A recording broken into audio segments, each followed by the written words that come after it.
Boa tarde a todos os ouvintes da Rádio Mackenzie.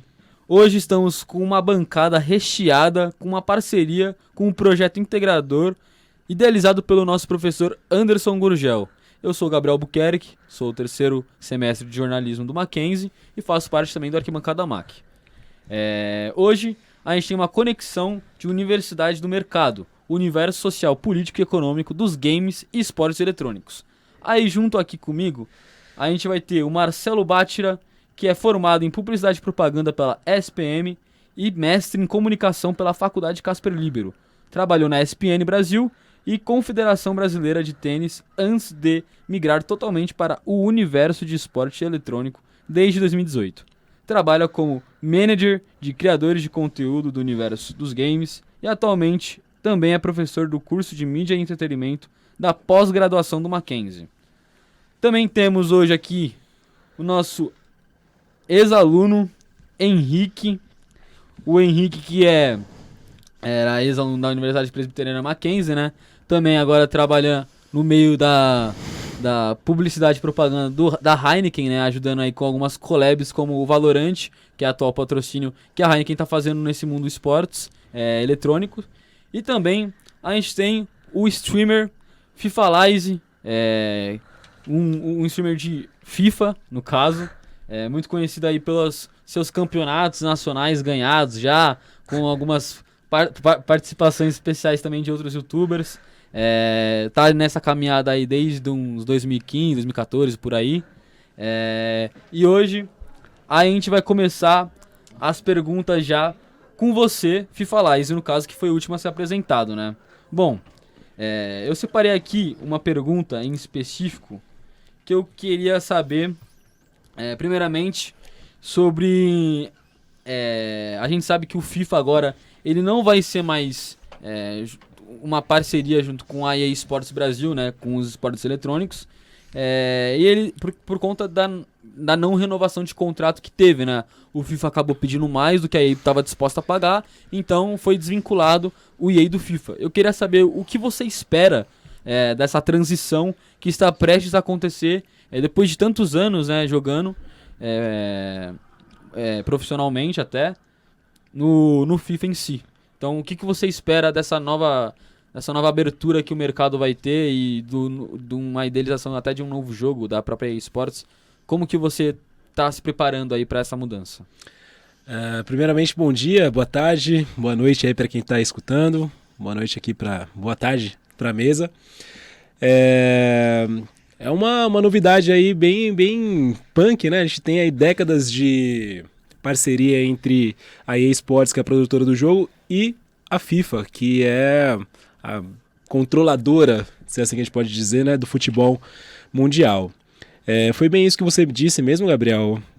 Não houve a renovação por uma questão de valores, né? A EA não topou pagar o que a FIFA pediu. E pessoalmente, eu acredito que foi um bom negócio para a EA, porque ela saiu de um contrato aí de centenas de milhões de dólares que ela vai poder investir dentro do jogo.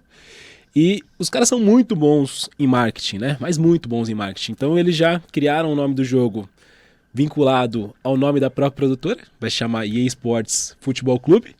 E começaram a fazer um marketing já meio que você que está aí jogando, vem fazer parte do nosso clube. Começaram a trazer os influenciadores, a gente recebeu algumas coisas aí nos últimos dias. Já está entrando numa fase de pré-marketing, né, do jogo. A gente já vai saindo agora do FIFA 23 e a gente vai entrando no EAFC 24 que vai ser. E eu acho que para a FIFA em si é uma situação um pouco complicada, porque eles tinham ali, querendo ou não, um determinado poder de poder influenciar dentro do jogo. Também tinha uma receita que vinha através da EA, e agora eles ficaram sem a receita. Eles talvez vão ter que correr atrás de uma nova produtora do jogo.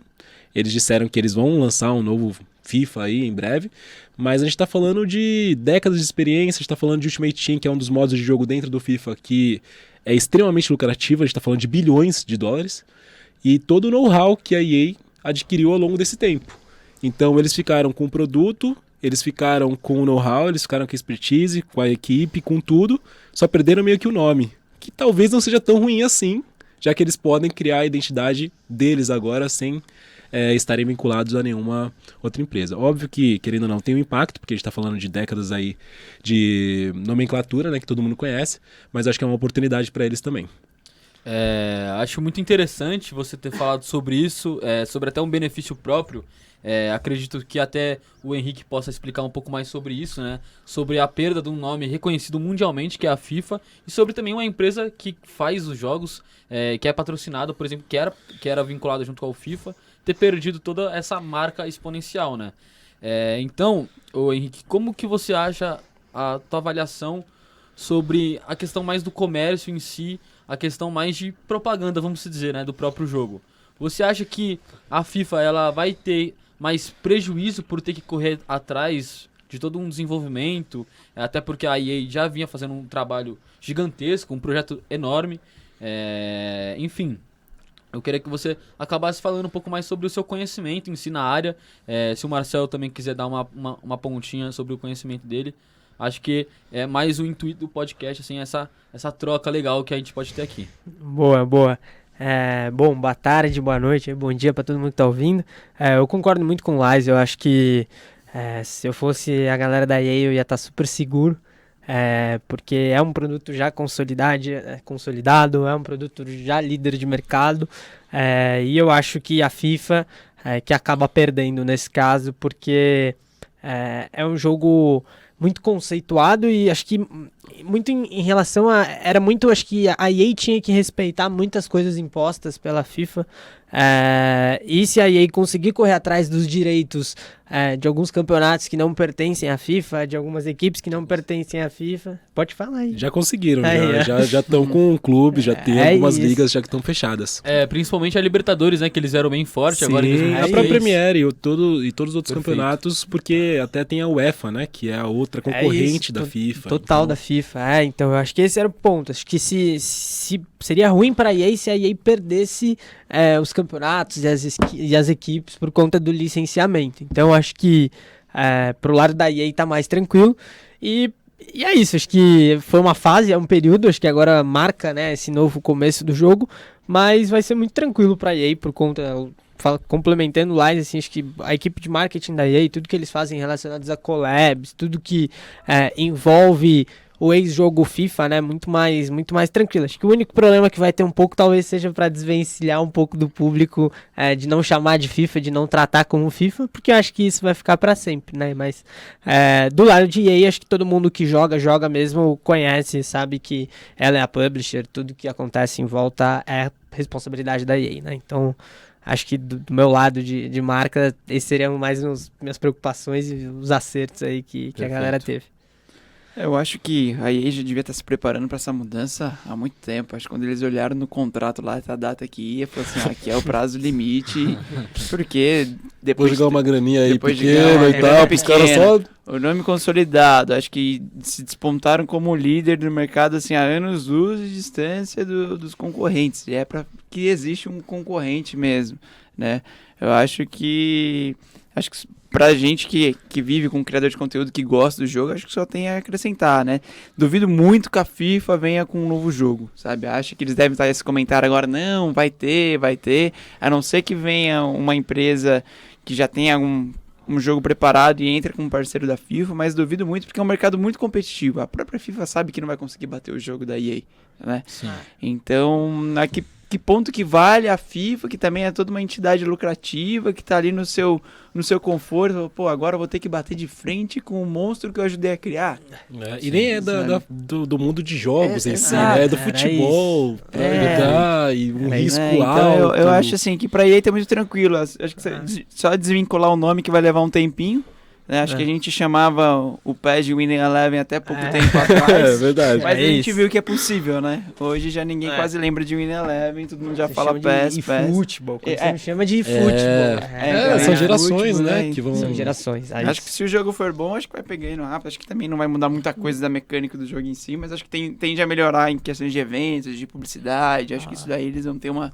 Acaba, querendo ou não, diluindo um pouco mais o monopólio que é tão grande assim, em questão de mercado de games, né, até mesmo. Partindo agora pro meu colega aqui de bancada, Urtzi. Opa, boa tarde a todos. Eu sou o Urtzi, sou tô formando em jornalismo. Já era para estar formado, mas a vida tem dessas. Sem Estou dúvida. no 8º período. Eu vou participar aqui com vocês do podcast, da conversa. Eu vou fazer uma pergunta para o Henrique. Deixa eu fazer uma apresentação um pouco mais extensa do Henrique. O Henrique, ele tem bacharelado, ele é formado em bacharelado em publicidade e propaganda, aqui pelo Mackenzie, é um garoto da casa. Ele iniciou sua carreira junto com o time de marketing da PEN. Na verdade, se eu não me engano, a gente conversou antes, é o segundo trabalho dele. Na verdade, ele teve outro trabalho com uma agência, mas para a conversa eu acho que é mais relevante a PEN, né?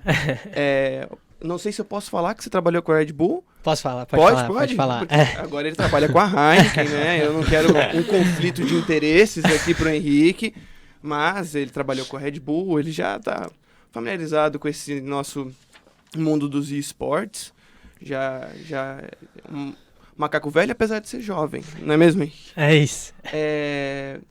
Eu queria saber de você, Henrique, qual que é o intuito da Heineken com essas parcerias com a Riot, com o mundo do e-games? Qual que é o planejamento por detrás dessa entrada para o mundo dos e-games? Boa. Cara, acho que, primeiro, né, nosso planejamento ele é todo baseado em uma marca que esse ano completa 150 anos e precisa o tempo inteiro se manter jovem, inovadora e como a gente gosta de chamar, é uma marca aspiracional. Acho que isso para a Heineken é o mais importante. Então a gente sempre teve eventos muito aspiracionais em todos os âmbitos, né? Então, a gente tem festival de música, tem o Rock in Rio, vai ter agora o The Town, a gente já teve o Lollapalooza lá atrás, tem o Coachella nos Estados Unidos, e a gente sempre busca ir onde está, né, esse premium e esse aspiracional que é característico de marca Heineken. E a gente enxergou que no mundo, hoje em dia, todo mundo sabe, né, que a gente tem milhares de players surgindo, então a gente tem o nosso maior concorrente, a própria Ambev, eles lançam bastante coisa todo mês, todo ano, e a gente, para diferenciar mesmo e para manter relevante para esse público, principalmente para o público mais jovem, o nosso foco é a geração Z a partir de agora, para comunicar, né, toda essa inovação de Heineken, a gente fez esse movimento de parceria com os principais publishers do mercado em termos competitivos. A gente priorizou a competição por conta da própria ideologia de marca Heineken, né? Então, a gente tem alguns guides de marca que a gente segue. Então, a gente patrocina a Champions League, mas a gente não patrocina nenhuma equipe de futebol. E a gente tentou fazer a mesma coisa com os esportes. Então, ao contrário de algumas outras marcas, a gente patrocina, o nosso intuito foi patrocinar essas ligas majors, assim, né? Então, o CBLOL, o VCT, e a gente tem uma brecha ali, que é o caso do Gal, que a gente tenta trabalhar isso, mas muito mais por conta de reputação de marca e de estar junto com parceiros relevantes que acreditam nas mesmas coisas que a gente acredita. Então, eu acho até muito legal o que você está falando sobre vocês mesmos terem um reconhecimento que trabalham com uma geração que é diferente, por exemplo, dos nossos pais. Até porque você é novo igual a gente, né? Eu e o Urtz. Então, assim, você sabe mais como lidar, né, com esse público-alvo, até porque a gente também tem outros dois aqui, influenciadores, que também trabalham com esse público que é da geração Z, né, que é entre 18 anos, 15, 16 anos, por aí. Então, eu queria até passar um pouco pro Falais. Lais, como que você consegue ter uma estrutura de conseguir manter, assim, os mesmos... a mesma os mesmos pessoas que assistem você em si, né? Como que você acha que... Qual que é o seu principal foco? É questão da comunicação? É questão da própria gameplay? É questão de edição de vídeo? Porque o Marcelo trabalha também com outro parceiro seu, que é o Mu, e ele também trabalha até com um público mais jovem, né? Por uma faixa de 13 anos, 12 anos, por aí, que gostam mais do modo carreira, gostam de uma história a mais. Eu era um deles, particularmente. Então eu queria saber de vocês dois, assim, sobre a importância que tá vindo esse futuro, que é mais ligado com os esportes eletrônicos do que eram as gerações passadas. Ia começar, Bechara? E aí eu falo na sequência? Pode ser. Acho que é um desafio. Acho que depois até também tô curioso, né, para a resposta do Lise.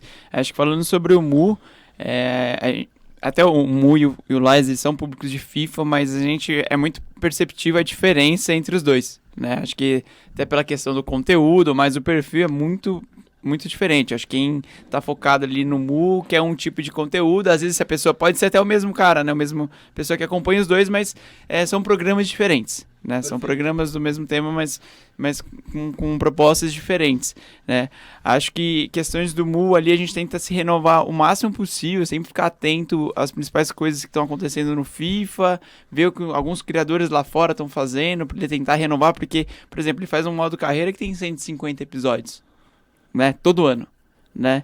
E assim, mas em conversas internas a gente sempre questiona, pô, será que agora vai? Será que agora vai? Aí a gente também é refém um pouco do jogo, né? Que se o jogo dá um pouquinho de ferramenta a mais, a gente consegue explorar aquilo e trazer uma coisa de inovação que vai trazer um público mais novo e manter aquele público fiel. Mas a gente tenta, hoje, por exemplo, você pegar o canal do Mu essa semana, vai ter vários vídeos que não são de modo carreira, que envolvem FIFA, que envolvem um pouco de WWE, sabe, alguns outros temas que saem um pouco do modo carreira, que a gente sabe que tem um público também. Até mesmo né? o box, né, que eu já vi até ele fazendo alguns modo carreiras do box também, que Sim. ele fazia o próprio personagem, e aí ele ia tentando conquistar o cinturão. Exato, né? nos últimos anos, uma das séries que mais deu audiência dele foi de UFC. Sabe, foi um negócio que a gente não esperava, mas assim, a gente entende que ainda tem, obviamente, o carro-chefe do FIFA, então ele vai explorar esse modo carreira do FIFA novo até um certo período, né, enquanto estiver dando audiência, mas ele sabe que tem uma parte ali que a gente não vai conseguir absorver tanto do FIFA, vai precisar de novos conteúdos, e também ele usa isso para atrair novos públicos, sabe, tentar renovar, sempre dar um gás, assim. Mas é um desafio, né? Acho que é um desafio para a própria Heineken aí, tendo que sair de uma Champions League para ir para um Valorant. Exato. Imagina o movimento internamente de uma empresa. No meu caso, eu sou um player bem ativo, né? Gosto muito de trabalhar em várias frentes, de me informar e de estar sempre ligado. Eu acho que, assim como a Heineken, é um desafio muito grande você se manter relevante ao longo do tempo.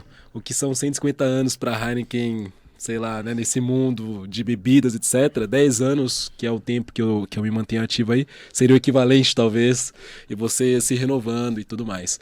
O meu público, majoritariamente, ele é de 85% de 18 a 35 anos, então é um público de perfil diferente em relação ao Mu, que é meu amigo, e a gente pode falar um pouco mais dele aqui, porque acho que é um ponto de comparação. E a minha ideia é sempre aliar educação e entretenimento, né? Trazer os dois de uma forma que eu traga um conteúdo que seja relevante para quem me acompanha e que eu entregue algo útil, que eu entregue alguma utilidade ali, né? Ao longo do tempo isso foi feito de forma muito empírica, mas hoje eu estou estudando, concluindo um tecnólogo de marketing, concluo no próximo semestre, exatamente para poder trazer as nuances que estão na minha cabeça, que eram difíceis de explicar para outras pessoas, de uma forma que eu conseguisse também pegar as oportunidades, porque é muito rápido, muda, né? Aí você tem, sei lá, o Instagram, nesse meio tempo surgiu, as lives lá no começo nem era da Amazon, era para ser vendida para o Google não podia ter um monopólio, meio que o CAD lá dos Estados Unidos impediu que eles comprassem a Twitch, aí a Amazon chegou já, né, trazendo isso para o portfólio deles, e aí a gente teve o Instagram estreando, a gente teve uma mudança de perfil que hoje poucas pessoas usam o Facebook, por exemplo, aí veio o TikTok, daqui a pouco vai nascer uma outra rede social e você tem que estar a todo momento se atualizando. Então, o meu foco é continuar dentro desse meu perfil, né, da segmentação que eu tenho de idade, e óbvio, né, também com as características que eu procuro trazer em relação a mim e em relação ao meu público. Perfeito. Eu também tenho uma pergunta relacionada até isso, um pouco sobre o que você falou. Eu queria que você falasse, ou no caso do Fifalize, como que vocês mantêm a produtividade em alta nesse ramo, até porque quando não está acontecendo algum tipo de torneio ou campeonato, como você traz mais a tua experiência, puxando mais até mesmo esse público, e emendando junto com essa, diversos jogadores também de FIFA, alguns até profissional, surgiram agora no cenário midiático, né? Surgiram aí em plataformas, Twitch, Facebook, como vocês mesmos falaram. Um deles citado aqui, por exemplo, é o Pellegrino, tem o Rodrigão Play, tem o Paivinha, que começou em 2020, começou a ter um alto público também agora. E aí a pergunta mais particular é: você acha que poderia voltar aquela Liga dos Youtubers de volta aí? Pra gente ter essa competição saudável? Até porque eu acho que isso, querendo ou não, beneficia todo mundo, porque acaba juntando, como o próprio Marcelo disse, o mesmo jogo, mas com várias ramificações, com vários conteúdos diferentes, com vários tipos de jogos diferentes. Então você não acha que seria benefício próprio, assim, pra todo mundo? Sem dúvida. Essa Liga dos Youtubers, a gente teve algumas versões, né? Mas a primeira fui eu que idealizei e fiquei ali por trás, porque a ideia era exatamente essa. Primeiramente pensando nas pessoas que acompanham, da gente ter alguns confrontos ali, né? Todo mundo quer saber, pô, e o Mu e o Lais, e o Adolfera, e o Paivinha, o Pelé e tal jogador, enfim. Para poder trazer esse entretenimento, junto também de um jogo ali. E aí, querendo ou não, para os streamers, para os produtores de conteúdo, era uma oportunidade de você se conectar a novos públicos. Sim. De você trazer uma pessoa que conhecia tal jogador, mas não conhecia o outro, e a gente poder trocar essas informações, e poder trocar essas figurinhas, né? Poder estar mais junto com uma comunidade. É uma coisa que eu acredito muito, pessoalmente. E aí vamos ver, né? Porque assim, do ponto de vista de quem está assistindo, pô, é uma delícia, você tá ali, você pega sua pipoquinha, vai acompanhar ali o confronto. Perfeito. É como você assistir uma Champions League ali, né? No sofá da sua casa, tomando sua Heineken, etc. Mas, do ponto de vista de organização, é um trampo bem forte. E aí, não só da questão da organização em si, mas do comprometimento das pessoas, dos horários, né? Enfim, mas eu acredito que seja possível, né? A gente teve outras ideias ao longo do tempo, que infelizmente não foram tão para frente, mas eu acredito que seja possível. E aí, quais eram as outras questões, por favor? Em si é mais ou menos quando você tá tendo algum tipo de campeonato, assim, mais em alta. Por exemplo, o Valorant tem um campeonato mundial que é muito famoso. O LoL também tem um campeonato mundial que, infelizmente, o Brasil não conseguiu nem passar A gente da nunca conseguiu passar. da Sim. fase de grupos. Sim. Então, quando tem alguns campeonatos assim de maior expressão, como que vocês trabalham no streaming, conseguem manter em alta assim, o trabalho de vocês? Isso é um ponto muito importante que você colocou. É muito difícil você ser um streamer e ser um jogador profissional e ter um alto desempenho. Porque ambos exigem muito do seu dia a dia, do seu esforço, da sua organização. Questão de tempo mesmo, né? Não só de tempo, mas da sua dedicação do ponto de vista, por exemplo, um jogador profissional, querendo ou não, ele vai treinar 6 horas por dia. Só que ele não pode fazer isso em live, porque ele tá ali com o coach dele, passando informação, jogando, treina com o cara, testa isso, testa aquilo. É uma coisa que não é vendável. Quem tá assistindo uma stream quer um entretenimento, quer uma resenha, quer uma brincadeira. Ali você tá para você desenvolver o seu estilo de jogo, desenvolver as suas falhas, desenvolver os problemas que você encontra na gameplay, ou enfim, aproveitar oportunidades. Do outro lado da mesa, a gente tem exatamente o inverso. Às vezes você tem um cara que nem joga tão bem, mas é um cara bom de conversa, é um cara que é legal em termos de fazer um conteúdo, em termos de estar com a comunidade.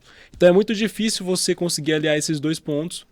Um pelo tempo, outro por serem mundos completamente diferentes, né? Um é arte, vamos dizer assim, o outro é competitividade. E aí das pessoas que você tinha citado ali, né? O Paivinha, Pelé, Adolfo, Mu, enfim. Todos esses caras, eles são mais produtores de conteúdo, né? A gente tá falando de fazer stream, a gente tá falando de cortar um pedaço daquilo e colocar no YouTube, no TikTok, no Instagram. E aí isso é uma coisa que tá mais relacionada à comunidade em si. E aí, óbvio, você tem motivação, você tem o seu contato com a comunidade, você tem que, né, manter essa chama acesa.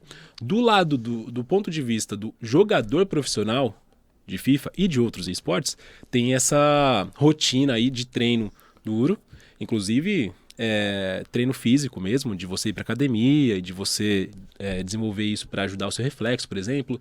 Tem questão de acompanhamento psicológico, tem toda uma série de fatores aí para te ajudarem a desempenhar melhor. E aí, assim, falando sobre FIFA, eu até tenho um pouco de conhecimento sobre outras modalidades, mas falando sobre FIFA, o Brasil é um celeiro de craques, assim, mundiais mesmo. Devido à nossa falta de oportunidades e também à nossa falta de investimento, dá para falar que é um super sucesso. Na Alemanha, por exemplo, a gente tem uma liga, que é a Bundesliga, que tem os times e os caras jogam pelos times mesmo. E aí você vai ter o coach, o assistente do coach, você vai ter acompanhamento psicológico, você vai ter um tablet ali, as informações em tempo real das coisas assim com IA, com machine learning, do que está acontecendo no jogo para o cara poder tomar decisões. Toda uma estrutura, né? Toda uma estrutura. Aqui no Brasil a gente está falando de, você e o seu coach ali, o cara falando, tá, acho que é isso, acho que é aquilo, dá um pause, vai e volta. E mesmo assim, nesse último ano, a gente tem 3 campeonatos mundiais, né? A gente tem o X1, Pro a gente clubes? tem... Não, para clubes é mais uma modalidade de jogo, né? A gente tem o X1, que é você e você, né? Às vezes você até representa um time, mas é você e você.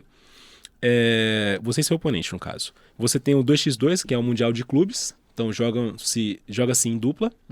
E você tem o Mundial de Seleções, que é como se fosse uma Copa do Mundo, assim, de seleções mesmo. Aí você leva mais gente, mas sempre é um jogo, segundo jogo outro, e um terceiro jogo em dupla. E a gente foi campeão Sim.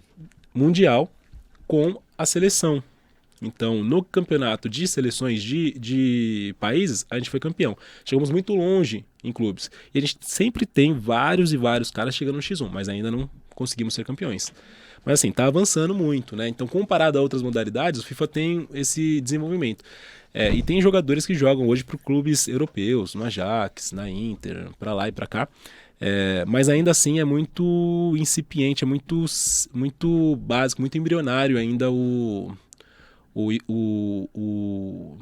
investimento aqui no Brasil, na comunidade em si. Acho que até complementando um pouquinho o que ele falou, a gente, não sei como que é no FIFA, né, mas no LoL, assim, que é principalmente onde eu acompanhei, onde eu vivi um pouco, a gente não tinha essa facilidade, esse benefício de ir bem internacionalmente, porque o próprio sistema da desenvolvedora, ele prejudica um pouco, porque você tem que ficar no seu país e tem que jogar no seu país enquanto o meta está sendo criado e está sendo moldado lá fora, né? Então, a gente tem até agora o MSI tá rolando agora, que é o Mundialito aí do meio do ano, que é um campeonato internacional de LoL.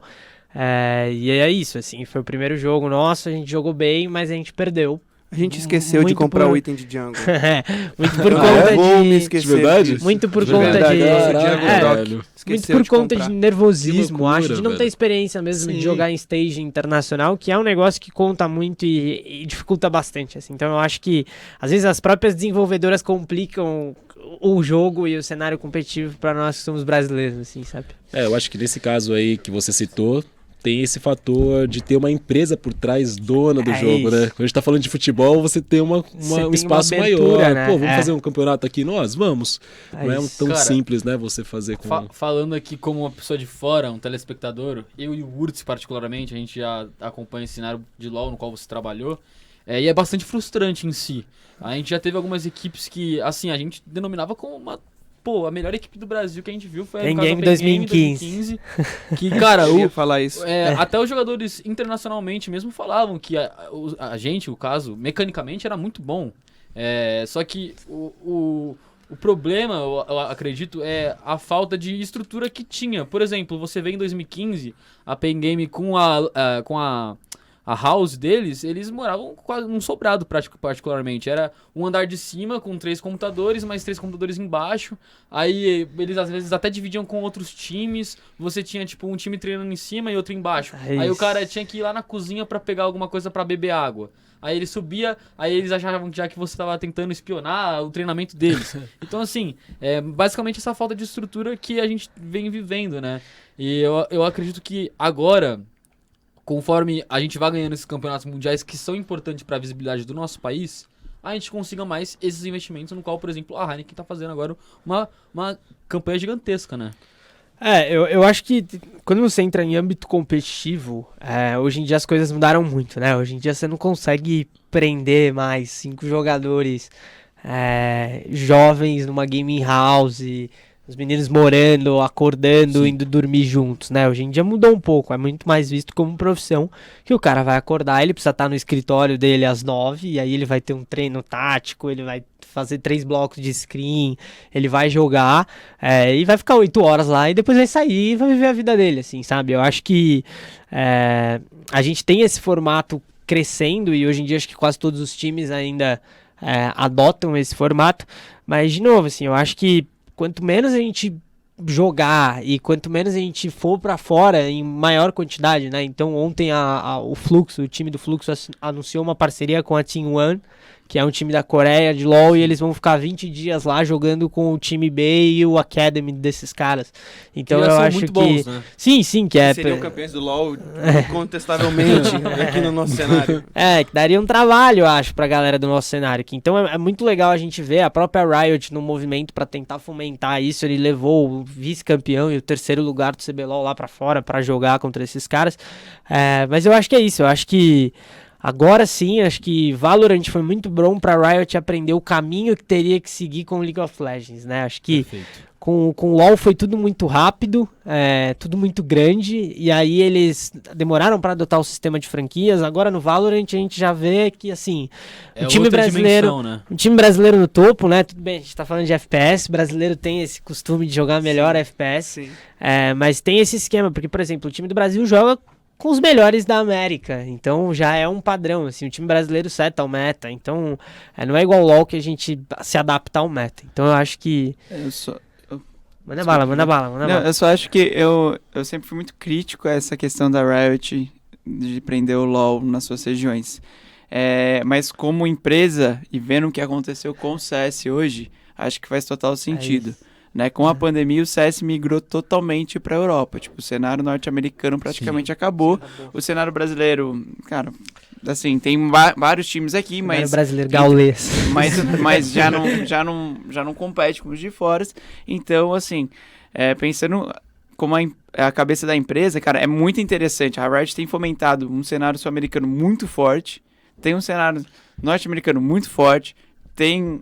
o de Coreia, o asiático muito forte, o europeu ali, que talvez de LoL não é tão importante. Eu acho que estão fazendo esse teste sim com o Valorant, mas não acredito que vá abrir muito de LoL, porque corre esse risco de repente migrar para um continente só. Que hoje o CS na América do Norte praticamente acabou, né, do cenário NA. Sim. E ainda sobre questão de profissionalismo, você estava falando, eu trabalhei um pouco com CS alguns anos, comecei com CS, mas eu acho que, por exemplo...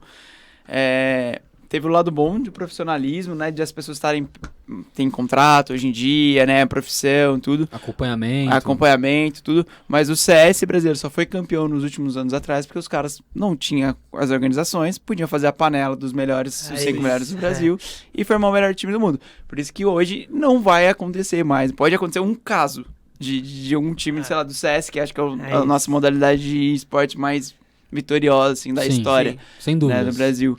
Mas, assim, hoje não vai acontecer, porque tem 2 melhores num time, tem um outro muito melhor no outro, e assim, os 5, o core reunido de 5 melhores não vai acontecer mais. Eu acho que hoje em dia é muito difícil você ter muita galera mais nova sendo comprada com, sei lá, 17 anos, já separam os times. Sim. Esse é o ponto. Acho que essa separação é complicada. Dificilmente a gente vai ter um Dream Team, assim.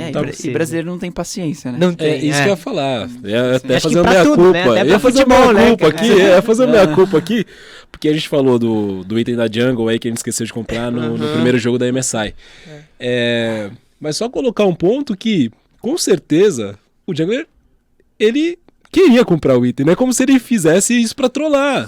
Então todo mundo criticar cenário também, trazer esse hate, etc. Se já é algo que tava pesando na mente dele, vai piorar ainda a situação, porque ele com certeza, né, ninguém faz isso de propósito. Pô, eu tô aqui no Mundialito, eu vou... A comunidade em si é tóxica e isso acaba prejudicando os próprios jogadores de alto nível. Sim, e aí eu ia fazer essa minha culpa, quer complementar, Bichara? Não, pode. Que eu acho que são vários fatores, eu acho que isso com certeza, assim, não é como também se ele não se eximisse da responsabilidade, pô, você esqueceu. E aí eu acho que falta também, talvez, esse ponto de vista mais de lições aprendidas do que aconteceu ao longo do tempo. Vamos fazer aqui, o plano é esse. A comunicação é essa, uma coisa mais, talvez, sul-coreana, assim, de levar as coisas... de seriedade, talvez seja até uma questão cultural nossa, né? Da criatividade que é boa em um ponto, mas por outro lado pode ser prejudicial da gente acabar passando alguns passos. Isso é um ponto. Trazendo essa correlação com o CS, de cada um estar num time, talvez seja meio que uma emulação do que aconteceu em relação a futebol. Que lá na década de, sei lá, 70, 80, você tinha o Zico, você tinha todos os melhores craques do mundo aí jogando aqui no Brasil. Conforme o tempo foi passando, os caras começaram a comprar esses jogadores cada vez mais novos, tanto que agora a gente tem o Endrick sendo vendido para o Real Madrid com menos de 18 anos, o Vinícius Júnior, o Rodrigo, todo mundo já indo para fora. E aí fica difícil de você competir, né, com um time brasileiro, nacional, com essa grana de fora. Porque aí você vai entrar em termos de economia, você vai entrar em termos de vários outros fatores, né? E aí, complementando esse ponto que você tinha levantado do CS, Bechara, de fazer essa panela aí, eu acho que também, junto disso tudo que a gente colocou, tem o fator vontade dos jogadores. Porque eu não sei se você, chegando lá no seu escritório 9 horas da manhã e saindo às 5 horas, você vai ser campeão mundial Sim. da parada, entendeu? Você pega Cristiano Ronaldo, não é assim. Você pega o Faker, não é assim. Você pega qualquer modalidade, não é assim. Você tem que querer muito e final de semana e feriado e assim, é viver pra isso. Então é difícil você colocar isso dentro ainda de um esporte coletivo, né? Todo mundo tá nessa mesma página. É que hoje até contrasta, né? Tipo, hoje o cara já tem, ele começa mais cedo, ele não quer sair da zona de conforto, ele já tem um bom salário. Sim. Né? Ele tá, Se ele é um criador, por exemplo, antigamente, tá na franquia, criador o de time dele conteúdo, não é rebaixado. você tem isso. Antigamente os caras pra ganhar dinheiro tinham que ser campeão. É isso. Sim. Tá ligado? Não tinha salário. Verdade. Mas eu só ia fazer uma piada da paciência do brasileiro, né? Tipo, o Manchester United tomou 6 esses tempos do maior rival, não teve um muro pichado. O cara esqueceu de comprar um Inter de Django, vai ficar 42 anos sendo lembrado por isso e sofrendo hate no chat. Exato. Não, tanto que ele até trocou o nick dele na conta. Sério? Ele tá, ele Pode tá- Caraca, velho. ele trocou o nick dele na conta pra, tipo, no item Django lá. E aí, Não, assim, tem que partir pra ele resenha, partiu pra- né? porque, não dá. cara, não tem o que fazer. Vocês estavam falando de não poder misturar, né? A gente não pode jogar no servidor dos caras. Mas, cara, isso é maravilhoso por um motivo, e um motivo apenas, que é ver o Lord Semi jogando com tela presa de Ramos no servidor da Coreia, daivando o Faker. E você, assim, com É loucura. 1.300 de ping e ali tem um brasileiro. Não, esse cara é um case. Brasileiro, Esse né? cara é um velho? case. Brasileiro é Esse cara brasileiro, um né? case. Brasileiro é O cara brasileiro. pegou Challenger em todos os servidores, Isso é jogando com um maravilhoso. boneco só, com E com a ping tela alto presa, pra caramba. E com a tela É. presa. Quem joga LOL sabe tanto A que é vontade difícil. do brasileiro. Pô, isso É. é incrível. Agora, mais um pouco sobre em si o trabalho que você fez, né, no cenário de CS. Eu queria, Marcelo, que você comentasse um pouco mais sobre todo esse cobrimento que você teve em si no próprio Campeonato Mundial que a gente acompanhou com a SK, né? E o Brasil foi campeão com esse Dream Team que ele falou, o Coldzera fazendo 5 kills seguidas com uma sniper pulando e atirando, ganhando pichação em mapa. Então, assim, como é pra você trabalhar e ter uma conciliação legal com esses caras? Falar um pouco mais pra gente sobre até mesmo o texto que você escreveu pro próprio Taco. Porra, Então- isso aí você puxou, então. A pergunta é pessoal minha. Eu vi aquele texto, eu lembrei do Mauro Betting. Eu senti uma vibe meio Mauro Betting nesse seu Caramba, texto. aí vocês puxaram esse Achei texto, hein? maravilhoso. Vai. A gente estudou, né? Deram Google, deram Google. A gente foi atrás, eu queria. Mas essa é uma pergunta que eu já tinha na minha cabeça há muito tempo. Quando eu vi aquele texto, eu pensei, caramba, por quê? Por que desse texto? Fala aí um pouco Cara, mais pra gente. Putz, eu acho que ali também tinha um pouco de questão pessoal ali com o Taco, sabe? Acho que talvez um cara que eu fiquei mais próximo do CS, assim, um pouco que eu trabalhei. Acho que ano passado eu trabalhei um pouco na 00 Nation, né? Que também era com o Taco e com o Code. Cara, no texto ali, acho que também foi um pouco disso, de hate, sabe? Assim, acho que eles cresceram muito rápido, de como ninguém imaginava, assim, sofreram alguns campeonatos, depois tiveram 2 anos brilhantes, ganharam 2 merges seguidos, acho que e era um time tão esquilado que, era bizarro, assim, você comparar, tipo, Fer no auge, Fallen no auge, Cold no auge, tipo assim, seja FNX ou Phelps, mano, não tem como, os caras no auge ali eram melhor que todos hoje em dia que passaram, né? E o Taco carregava o piano, assim, absurdo, que, tipo, alguém precisa morrer, alguém precisa dar.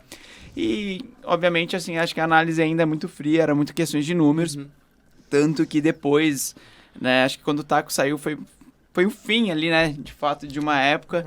E aí eu vi ele sofrendo muito hate e, cara, o Taka era um cara que sempre se preocupava em muito responder as pessoas, sabe? Sempre em dar satisfação, sabe? Tipo, mano, tô E educado, treinando. né? Ele extremamente Preocupado, educado, sabe? Ele fazia um papel, assim, de porta-voz muito bom e eu achava aquilo muito injusto. E aí a gente tava trocando ideia um dia, eu acabei escrevendo um texto. E aí ele falou, cara, do caralho, sabe? Tipo, seu texto. Esse, curti inclusive, pra ficou caramba. incrível. Tá? Queria parabenizar, ficou Sim, muito Tipo bom. assim, aquele obrigado. Na que época tem até, a paixão ali atrás. até ficou muito viralizou, ele ainda até Viralizou no tem- Twitter, né, no caso. no Twitter e no Instagram também, que uma vez ele printou, assim, já depois de um tempo do texto, assim, ele sempre me falou que, cara, às vezes ele relia o texto pra dar uma É motivada, isso. né? Uhum. E aí sempre fiquei muito triste, assim, pelo hate que ele tomava, né? Então acho que foi um pouco, assim, meio que um desabafo meu, assim, querendo falar, não tanto em nome dele, mas, assim, de tudo que a gente Sim. vivia ali. Uhum. E acho que depois ficou muito claro que tiraram ele do time, o time desmontou, nunca mais conseguiram achar uma outra estrutura igual, né? Pô, tanto que o cara saiu dali, foi pra Liquid, que já era um dos principais times do mundo. Sim. Mas acho que ali foi bem isso, sabe? Pô, é muito hate, sabe? É muita... cenário competitivo e é aquela... Também o outro mal do brasileiro, né? O segundo lugar é sempre uma frustração, né? Tipo assim, pô, os caras foram top 4 do mundo, assim, num ano considerado frustrante, né? Que 2018, assim, tipo, mano, era bizarro, assim. Os caras só perdiam da Astralis, que foi o maior time de todos os tempos, né? Os caras batiam de frente ali, tentavam... E aí era jogo difícil ainda. E era jogo É. difícil, e pô, não ganha mais nada, nossa, que merda. E isso é até, pô, puxando agora, o Antetokounmpo fala numa entrevista É incrível, isso. né? E é muito sério. aquilo, né, cara? Aquilo é mais... Pô, o Jordan jogou 16 temporadas, ganhou 6, o resto ele fracassou, cara. Só você Sim. vê como o esporte de alto rendimento é só um campeão. Sim. Mas, infelizmente, no Brasil, aqui como um todo, no competitivo, só serve o campeão. É, O resto e é engraçado, porque hoje em dia você olha nas streams, a galera pede a volta desse time. Assim, Sim, sabe? né? Mas A isso é galera, loucura, assim, né, a velho? galera se implora e se mata pra esse time Se voltar morde. a jogar junto, assim. E não vai acontecer, lógico. A gente sabe por X fatores, mas assim, não faz nem sentido pra Alguns eles. estão até aposentados. Não faz nem sentido pra eles, mas assim, cara, acho que é muito engraçado, né? Acho que pra tudo, o público brasileiro é muito imediatista, assim. Eu vejo isso, eu nem sou um cara muito do futebol, acho que vocês são muito mais que eu, mas, cara, eu vejo isso de técnico, né? O cara não ganha 3 jogos, os caras já trocam o cara e valeu. Muito e emocional, não né, tem velho? um longo prazo, assim, acho que pra tudo que a gente pensa Exato. no A Brasil, gente tanto fala que... isso, mas a gente tá na arquibancada, ela É verdade, se for nosso time, tá jogando também. Não, mas quando é o rival, a gente quer a paciência. Assim, A sogra única- tá doente, vamos a única um coisa que eu pouco já não mais. aguento mais é que o Abel não tá fazendo um bom trabalho, tem que ir embora, né, velho? Fora Abel, porque tá difícil, Tá velho. dando, fora. Tá dando, fora Abel, Deixa o Abel, fora. deixa o Abel. Abel, eu te amo, você ouviu isso? Abel, fica. Cara, passando um pouco mais pro Marcelo, sobre até mesmo o seu trabalho, eu queria que você já aproveitasse esse gancho e falasse a importância que o jornalista tem nesse cenário de games e a cobertura que a gente poderia ter mais, né, em si, do que os próprios outros esportes. Por exemplo, a gente tem até uma cobertura legal de vôlei, a gente tem uma cobertura legal de basquete, de NBB, assim, mas em mídia a gente vê só a Sport TV transmitindo CBLOL uma vez ou outra, quando é campeonato mundial e o Brasil já tá na semifinal de Valorant, eles começam a fazer. Então, assim, queria que você falasse um pouco mais sobre essa importância que tem sobre o cobrimento dos times propriamente dito de game, e também sobre até mesmo o seu trabalho, o que você faz para as pessoas entenderem melhor qual a função de um coach para os streamers, ou até mesmo para conseguir fazer uma produção de conteúdo legal, fazer essa ponte de patrocínio, enfim. Conta mais um pouco. eu acho que, falando um pouco do começo, de questões de mídia, né? Acho que eu já fui muito mais a favor da TV transmitir, sabe? No começo era uma coisa muito nova, né? Acho que era legal, assim, você via a E-League, né? Que lá nos Estados Unidos era uma estrutura muito bacana, que eles montavam no estúdio, né? Aí a TNT começou a transmitir aqui, que na época Esporte Interativo, TNT, enfim, Sim. né? Depois a Sport TV tentou, mas acho que pegou muito pouco, sabe? Acho que não tem o perfil, acho que é uma mudança, por mais que a gente fale, tipo, games tem uma audiência muito grande, mas quando a gente joga pra TV, seja TV aberta ou TV paga, assim, extrapola, né? Assim, a gente ainda não vou falar insignificante, mas é um público muito nichado ainda, né? Então, acho que assim, acho que não fazia muito sentido, e depois viu que não fazia muito sentido mesmo, sabe? Acho que, cara, quem é o gamer mesmo tá ali na Twitch, sabe? Pô, tava passando no Sport TV, mas eu queria ver na Twitch, pra mim é muito mais cômodo, tô no computador, tô no celular, tô com fone, tô fazendo várias outras coisas, a qualidade da imagem era melhor, Sim. né? Então, acho que isso teve o teste, e viu falar, não, beleza, a gente pode, não precisa gastar tanto pra TV, a gente é rentável no streaming, né? E então acho que isso daí teve um pouco, acho que teve esse aprendizado nos últimos anos. Sobre a cobertura de jornalismo, acho que cresceu muito, né, de sites específicos. Eu acho que eu critiquei isso em alguma banca de TCC, mas eu vou falar aqui, tá? Eu ainda acho que o jornalista de esportes, que ainda ser muito amigo do pro player, quer estar bem com todo mundo. Acho que beleza, acho que aqui não tô falando pra não ser educado, acho que tem que ser educado, óbvio. Mas eu acho que tem que pisar um pouco no calo, assim, cara, por que o Brasil não tá ganhando? Sabe? E ter aquela postura um pouco mais crítica do tipo assim, pô... sem ficar passando a mão na cabeça. Sem ficar passando a mão na cabeça. Que a gente tem, sei lá, a gente pode dar um exemplo do time de CS, sei lá, a Fúria. Beleza, a Fúria é legal, tá anos aí, mas é aquela questão. Os caras acomodaram. Claramente acomodaram do tipo assim, pô, beleza, tô tranquilo aqui, top 10 do mundo, tenho meu salário, ganhei minha premiação. Tive um dos melhores jogadores da história aqui, não da história, assim, porque, cara, pra mim tem que ter título, entendeu? Tive um baita de um talento aqui que joga demais, mas que tá ali tranquilo, assim. Aí eu acho que falta, assim, também, peraí, né? Acho que falta também, às vezes, uma cobertura mais crítica e não passar tanto a mão na cabeça. E aí também isso se passa muito pelas transmissões, né? Acho que um pouco das transmissões hoje em dia, essa coisa muito amigona, né? Aí eu falo muito, cara, é que eu acompanho demais CS, tá? Então, assim, não tenho tanto conhecimento de LoL, tudo. Acho que essa coisa muito amiga, né? Muito... tipo, tudo tá muito lindo, maravilhoso, sabe? Eu sou um grande crítico e que eu não acho isso jornalismo, aí eu acho que perde demais. Vocês ouviram, né, rapaziada? A gente pode sim Cultura entrar nas do redes NT. sociais, xingar o Croc, porque ele esqueceu de comprar o item da Jungle, porque o Marcelo permitiu. Ele incentivou a gente a Estou fazer isso falando com dos os jornalistas, É. sabe? Estou Não, falando dos estamos- Jornalistas jornalistas. formados, graduados. Sabe, não, aí eu acho que tem que Brincadeira. ter, da mesma maneira que a gente critica o futebol brasileiro. Que, pô, Sim. por que a gente não ganha mais Copa do Mundo? Por que a gente não ganha uma seleção europeia? Por que o São Paulo tá nesses 10 anos terríveis que eu não aguento mais? Sabe? Eu aguento, mas... Eu também. Então, entendeu? Acho que tem que fazer isso também com os esportes eletrônicos. É que eu cito o CS, porque o CS teve um pico muito grande com títulos Sim, mundiais, sim, liderando, e hoje caiu e tá assim, numa decadência, né? Acho que não vejo uma luz no final do túnel no médio e curto prazo, sabe?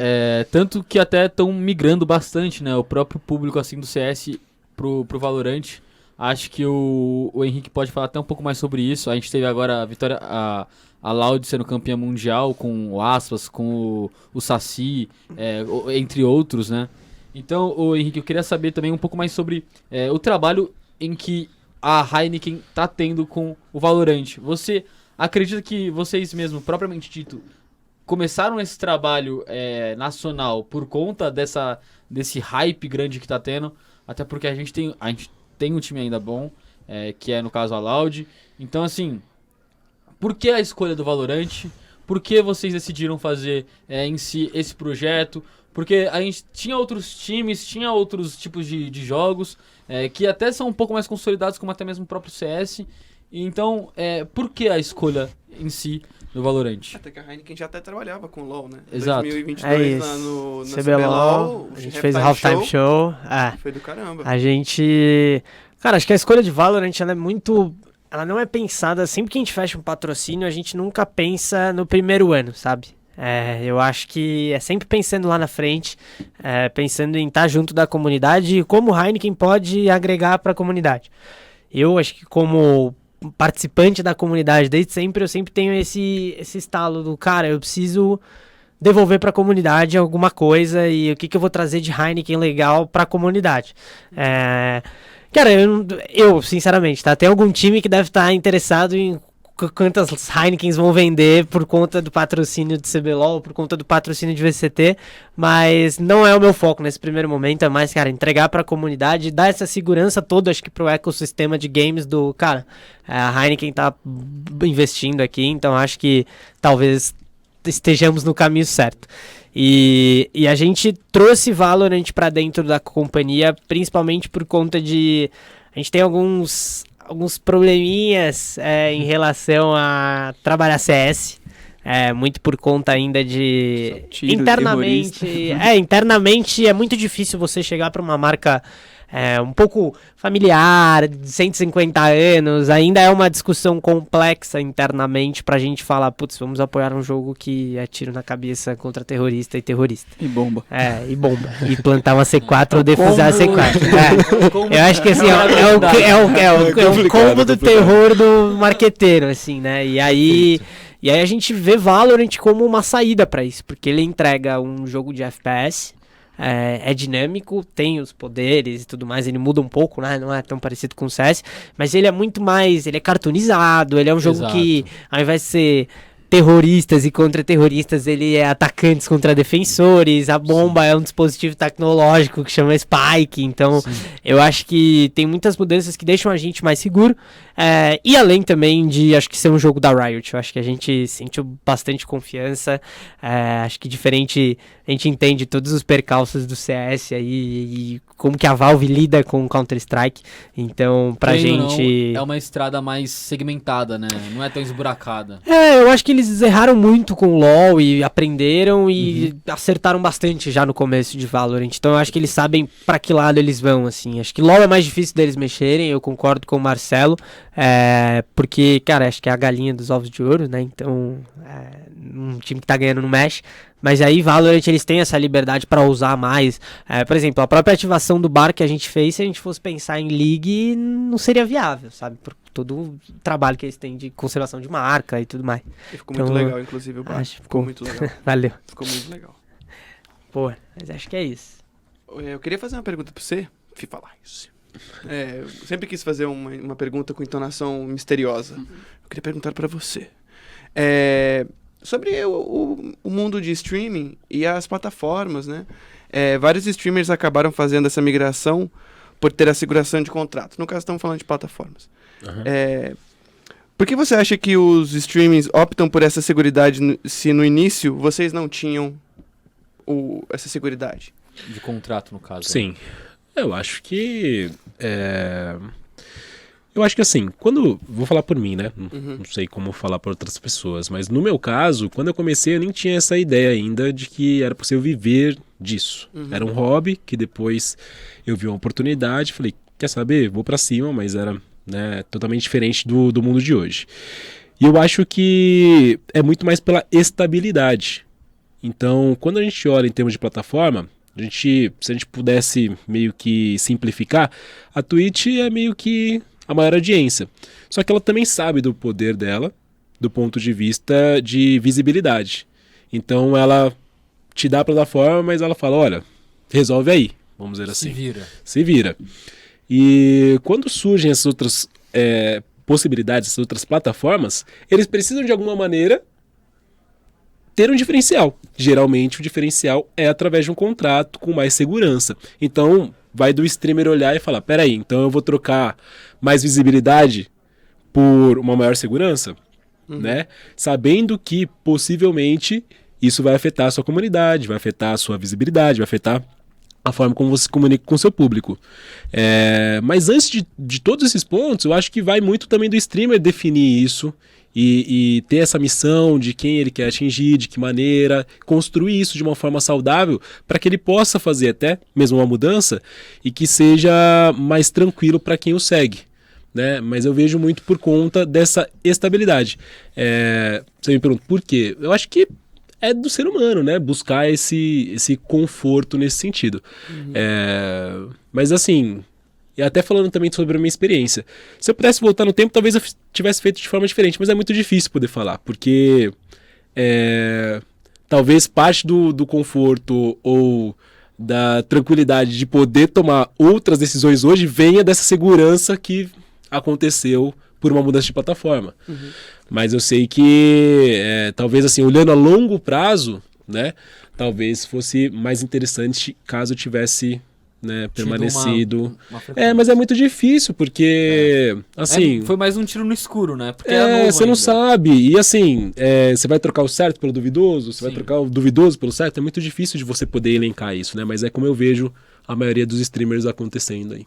E passando agora para uma pergunta mais pontual para você, Marcelo, eu queria que você acabasse citando um pouco mais sobre como que você vincula a ponte tanto de influenciadores que você trabalha, como os conteúdos que eles produzem, né? A gente sabe que o TikTok agora, por exemplo, tá remunerando, né?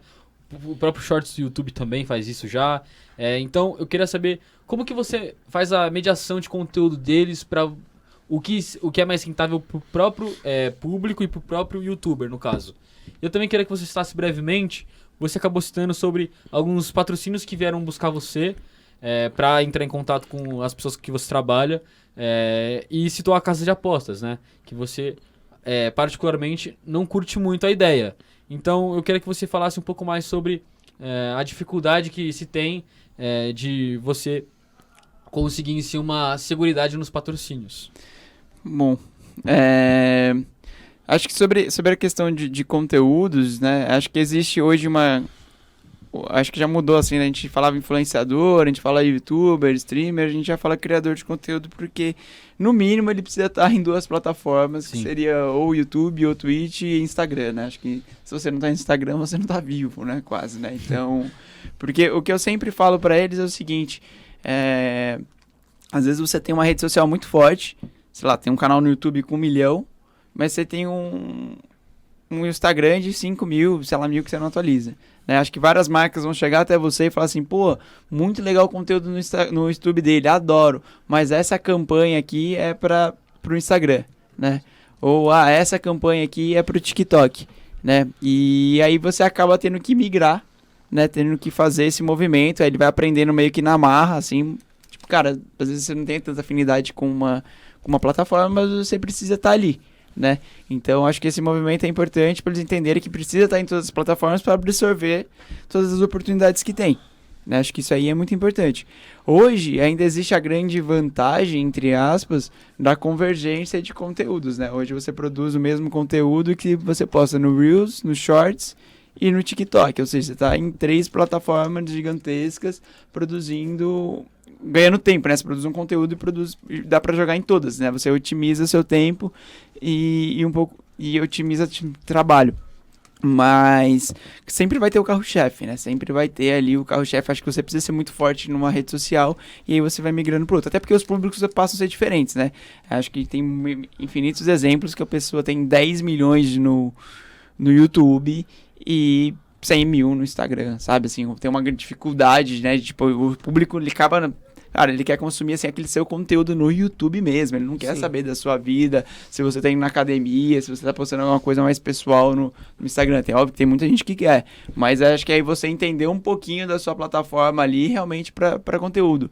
Né? Acho que no começo você pode acelerar, crescendo, postando nesses 3, né? Pra ter ali, ganhar um algoritmo, ganhar um fôlego, né? Mas aí depois você vai ter que acabar segmentar, né? Se você posta conteúdo no YouTube que você faria em live, essas coisas e vice-versa, às vezes não vai dar certo, vai dar um conflito, você vai cair de engajamento. Então, acho que é importante você entender a sua proposta de fato e a proposta da plataforma. A segunda pergunta, qual que era? Sobre Você tinha os respondido. patrocínios. De patrocínio de casa de aposta. Cara, então, assim, não que eu sou contra, Sim. não, pelo contrário, sou a favor. Paga conta pra Paga caramba. conta pra caramba, é isso. Os que Mas, mais assim, pagam conta. os que mais pagam conta, principalmente esses de cassinos, né? Até conta, assim, cara, quando a gente começou a trabalhar com Blaze faz 1 ano, com um dos criadores, na época a gente nem sabia o que a gente tava morrendo de medo. Sabe, falar, vamos lá, né? Vamos ver. Vamos ver. E aí a gente renovou, assim, com um dos moleques, a Blaze ofereceu um contrato de 2 anos. Ele falou assim, pô, será que dura 2 anos? Eu falei, cara, achei que não ia durar nenhum. Né? Então vamos seguir, né? Mas assim, acho que tá muito evidente, muito claro que precisa regulamentar isso. Porque assim, já virou Urgente. várzea, Sim, urgente. eu também Toda acho. semana aparece alguém, toda semana aparece A comercial de jogo de cassino. futebol tá bizarro. O assim. comercial de jogo de Tipo, futebol são tem 18 tem, slots assim, de... tem muitos fóruns do time e do É intervalo isso. da TV. Sim. E Então, Então, até no do intervalo- próprio estádio, né? Cara, Tipo, não, assim, ela- O não, do mas intervalo no da estádio- TV é surreal. cara. Exato, no intervalo do Hoje em estádio são dia 3 tá- ou 4, assim, no estádio, das placas, que vai mudando. Sim. Aí o intervalo da TV, aí os times cada um tem. Então, assim, por baixo são 5. Me lembra a Porta dos Fundos, que o cara tinha blusa Retire aqui e leve o ticket pra ganhar uma aula de violão grátis. É Tá bem isso, cara, isso, mas é exatamente isso. Então precisa regulamentar, que já virou assim um negócio Urgente, urgente, né? E assim, acho que também vai para a segurança da gente, que a gente fecha esses patrocínios. A gente vai ter uma segurança de que vai receber, de que tá algo legal, que vai ter uma fiscalização, que se a gente precisar de alguns recursos jurídicos a gente vai ter, porque hoje em dia você não, sei lá, o cara vem o dinheiro vem do Chipre. Sabe? Tipo assim, entendeu? Sei lá de onde que vem. Lituânia. Entendeu? né? Então, Você beleza, não sabe assim, da- não é problema nosso. Da procedência, né? Assim, na teoria não é problema nosso, mas precisa. Até porque a gente Precisa. tá falando com a comunidade, É, né? E nosso exato, nome tá em exato. jogo. Então é importante que a gente tenha essa segurança de transmitir algo. Eu, geralmente, né, busco algo que eu utilize ou eu faça para poder ter mais segurança também a transmitir a mensagem, né? Sim. Porque senão daqui a pouco você pula aqui, aí pula ali, pula ali, pula ali. Você acaba meio que se perdendo, né? Eu acho que é muito importante você ter essa definição de quem você é, qual é a sua missão, quem você quer atingir, de que maneira que você quer se comunicar com o público. É o básico do marketing, assim, para você poder começar o trabalho. Senão fica uma coisa meio país no Alice no País das Maravilhas, assim. Se você não sabe para onde você tá indo, então tanto faz para onde você tá indo, no final das contas, né? Bom, agora, infelizmente, o nosso tempo é curto, temos que finalizar já.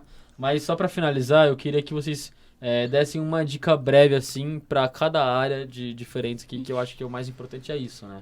A gente tem vários tipos de experiências para vocês meio que indicarem para o corporativo, né? Que é o nosso intuito aqui.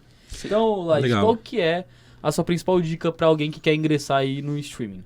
Eu acredito que seja você, não só no streaming, né? Estudar as plataformas, saber como é que funcionam os algoritmos, o que você faz em cada uma das plataformas. Um conteúdo ao vivo é diferente de um conteúdo para o YouTube, por exemplo. E aí, se eu pudesse falar uma coisa, é ser consistente. Você tá ali e as Na pessoas pegada. meio que saberem que você tá ali, que você tem meio que um horário, uma programação, uma agenda, que elas possam se conectar com você. Quanto mais atenção você der e mais consistente você for nisso, maior é a sua chance, a sua possibilidade de poder fazer isso dar certo e viver disso. Perfeito. Você, Marcelo, Ixi, cara, que eu caí tanto de paraquedas na minha área. Mas enfim, é minha profissão, né? sua profissão. Não, mas cara, eu acho que o principal é estudar. Acho que você tem que entender minimamente do seu assunto, assim, de plataformas, tem que entender de conteúdo. Acho que tem que entender muito de comunicação, aquilo que acho Sim. que você tem que saber com quem você tá trabalhando, que nem, pô, eu trabalho com Lies, eu sei a maneira com que ele Fala, se comunica. Então eu me sinto confortável para vender ele para uma marca. Eu acho que, também falando da minha parte, assim, eu acho que o atendimento da minha parte, assim, em relação a marcas, é essencial, sabe? Porque quando eu fecho com uma marca, eu sempre falo pros moleques, mano, a gente não vai dar dor de cabeça. Sabe, a gente vai entregar. Ah, teve algum problema, a gente vai resolver, a gente vai entregar um trabalho limpo. Se depois vai converter, se vai ter, isso, muita coisa não depende da gente. Mas a gente vai entregar, são consequências, né? Mas a gente tem que entregar um trabalho de qualidade, com profissionalismo, cumprindo tudo aquilo em respeito tanto à marca e a marca vai respeitar a gente. Então eu acho que o atendimento é assim, um negócio essencial, você tem que ter postura, acho que tem que ter, assim, igual eu falei, o caso do e-mail, acho que você tem que ter um e-mail, você tem que ter cara, o mais profissional possível, né? Acho que no mercado de games ainda tem muita coisa do nosso meio de WhatsApp, vamos fechar aqui mesmo, não sei o quê, Não, calma, vamos fazer as coisas certas, porque é um trabalho como qualquer outro, entendeu? Perfeito. Eu posso estar respondendo pro Lize, pra uma marca grande, pra outro YouTube, cara, mas a gente tá fazendo um negócio que envolve dinheiro de ambas pessoas e precisa ser tratado com respeito e seriedade. Incrível. Boa, E- meu Falando agora pro Henrique, né? O macaco velho novo, como se gostou de chamar ele. Cervejeiro. Boa, né? Mas o meu é muito na linha, acho que, do Marcelão, assim. Acho que, cara, primeiro é estudar. Eu acho que, principalmente quem tá estudando ainda tem uma oportunidade incrível que no Brasil a gente não tem tanta produção acadêmica voltada a games. Então, eu fiz muito isso, assim. Todos os meus trabalhos da faculdade foram voltados a games. E é isso, cara. Eu acho que é assistir. Você precisa saber o que está acontecendo, quem são os top 10 streamers, quais são os jogos, o que estão acontecendo. Então eu acho que essa é uma dica boa. Então você precisa ler portal de notícia, precisa saber o que está acontecendo. Mas também acho que um negócio que conta muito para mim hoje em dia foi o que eu aprendi na faculdade mesmo, assim, acho que estratégia de campanha, há um pouco tempo atrás eu tive que avaliar uma campanha de mídia e isso não acontecia normalmente, então é uma campanha de games, era o que eu saberia, mas muito mais da parte estratégica, então eu acho que se eu pudesse dar uma dica mantenha-se antenado do mundo de games e esportes se você quer trabalhar com isso, mas tenha a base bem aprendida, assim, porque isso vai te facilitar bastante a hora que você começar a trabalhar. Acho que do meu lado é isso. Perfeito. Eu já queria começar a agradecer aqui a presença de todos vocês. Eu particularmente fiquei muito feliz de ter essa troca, aqui, essa conversa, porque eu gosto desse assunto, eu tô no meio, o Urtzi também, a gente que se propôs, aliás, a fazer parte desse projeto. Então, por exemplo, eu faço parte também do Arquibancada MAC, que é um programa de esportes que é aqui do Mackenzie. Toda terça-feira a gente faz lives diárias e a gente tem um enfoque mais em esportes como futebol, basquete, etc.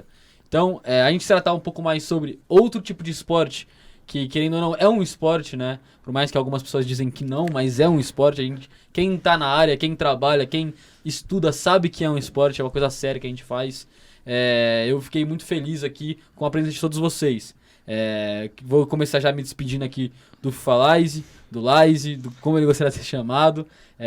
Muito obrigado pela sua presença aqui, agradeço muito pelo teu respeito, educação, de ter respondido a gente de uma forma muito sincera e acho que essa comunicação eu esperava bastante vindo de você particularmente, porque eu assisti já suas lives. Porque ele é fã. Eu citei antes, eu citei Pode um pouco falar, antes. vai. Eu citei um pouco antes aqui no off, eu não queria falar, mas já que eles já citaram, eu acompanhava o Fifalize desde 2017, então eu sou fã do cara, eu gosto do trabalho dele, admiro o trabalho dele. Não conhecia, por exemplo, o trabalho do Marcelo e comecei a admirar já a partir de hoje. Então, muito obrigado, Fifalize. Bom, se você quiser se despedir, deixar também seu Instagram, fazer seu merchan, fica à vontade. Foi um prazer estar por aqui.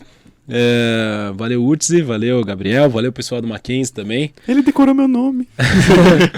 Muito legal estar na presença do meu parceiro aqui, Bechara, o Henrique, prazerzaço também. E, muito legal. Espero que quem tenha ouvido aí tenha, de alguma forma, também sentido alguma informação útil aqui, né? O meu @ é Fifalize em todas as redes. Perfeito. Então, quem quiser seguir aí vai ser um prazer também. Muito obrigado também, Marcelo, aqui, nosso outro parceiro aqui do nosso trabalho, professor que chamou, no caso você. Eu não conhecia o seu trabalho particularmente, mas fiquei muito admirado com o que você faz. Gostei muito da palestra, gostei muito agora do podcast, principalmente da proximidade que a gente criou aqui, querendo ou não. Se você também quiser deixar aqui o teu @, falar um pouco do seu merchan, o seu trabalho, falar com as pessoas que você trabalha também, Fala do fica seu à vontade. Do seu livro. Meu livro. Pode ficar à vontade. Pô, cara, eu sou péssimo com redes sociais, tá? Eu sou um cara que quase não posto nada. Pra fazer assim. a sua pesquisa, eu sei disso. Eu sei. Não posso nada. Assim, cara, eu incentivo os outros a postarem, mas eu postar mesmo, sim, é muito difícil. Mas meu @, é Celo Bechara, meu Instagram, meu Twitter. Meu Twitter era basicamente pra reclamar do São Paulo, mas eu já cansei, porque nunca acaba. Mas, meu livro, a minha tese de mestrado, que é jornalismo esportivo na internet, né, que tive a ideia na época que eu trabalhava em ESPN, enfim, sempre gostei muito, fui muito viciado em esporte, e surgiu lá um pouco, que eu falo um pouco bastante de jornalismo e futebol. E tem meu livro de contos do meu papagaio, né, que eu já lancei em 2018, já faz um tempo, já são histórias com o meu papagaio em formato de contos. E Incrível. se você quiser ler lá rapidão, tranquilo, eu recomendo. É uma leitura rápida, gostosa e simples. E pra finalizar, o ex-estudante aqui do Mackenzie, o Henrique, o macaco velho novo, como o Urtzi gostou de chamar ele. Obrigado também pela sua presença, agradeço por toda a troca que você teve aqui de informação, de conhecimento. Acho que beneficiou muito, principalmente por você já estar mais acostumado com esse âmbito acadêmico. Então, eu queria agradecer também a sua presença, e se você também quiser fazer um merchanzinho, fica à vontade. Boa, não. Primeiro eu queria agradecer e parabenizar vocês pelo projeto, muito maneiro. Queria agradecer ao professor Anderson pelo convite também.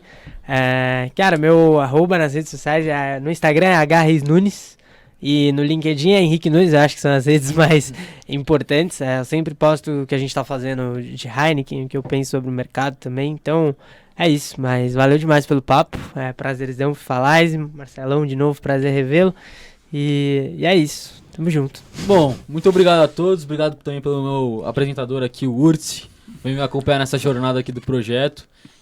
Queria agradecer ao Anderson também, o Gurgel, que fez todo esse Nosso grande desenvolvimento, teve bastante paciência, correu atrás de todo mundo. Também queria agradecer ao Arquibancada MAC, né, no qual eu faço parte, que é uma parceria com esse projeto. O projeto, na verdade, ele era uma coisa mais para o próprio âmbito acadêmico. Acabou que as vagas aqui no Mackenzie acabam muito rápido os projetos. Se você não se inscreve no mesmo dia, acabou já as vagas. Então o professor Anderson chamou a gente da Arquibancada, falou pra gente tratar mais com carinho esse trabalho aqui. E foi o que a gente tentou fazer aqui com o nosso esforço. O Arquibancada MAC tem live diária. Toda terça-feira aqui também tem um programa da rádio, então acompanha, é muito legal. Bom, eu sou o Gabriel Buquerque. Esse aqui foi mais um Radar MAC, Rádio Mackenzie, enfim, o podcast do Anderson Gurgel. Tá encerrando aí mais um programa. Muito obrigado a todo mundo que acompanha a gente aqui. Até a próxima e tchau!